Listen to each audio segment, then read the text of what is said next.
Yakuza and detective with a stern face. Honestly, I've never read or watched Spy Family, but I feel like it's the same kind of vibe. This dude's in the Yakuza, but he has to like fake going soft and letting the detective get away because he loves her. And then she has to capture him because he's like this huge Yakuza boss. But she's in love with him and lets her imagination run a little wild whenever she gets captured.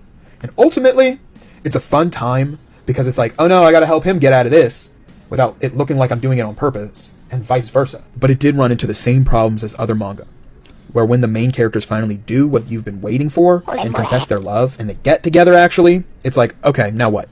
What's the dynamic? There's a reason why main characters fall in love at the end of the manga run, where it's like the end of the story altogether. Most don't survive after that because it's a different dynamic. And you have to tell yourself, okay, what's the new dynamic?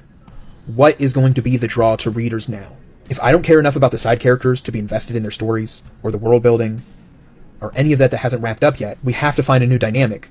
Because if I don't fall in love with the new dynamic, then the whole story falls apart. It's like, why am I even reading this?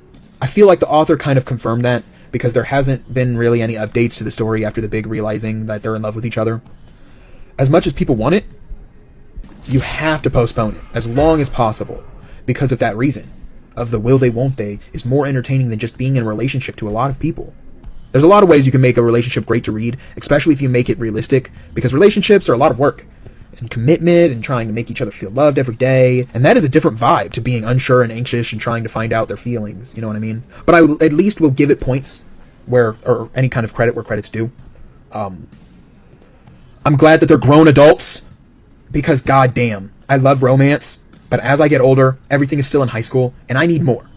And it's understandable when you get older, you want more out of your media and entertainment. You want different stories. You want them set in different places, different mindsets, than just constantly in high school. I would say, if you're bored, it's a fun little read. So you should probably check it out.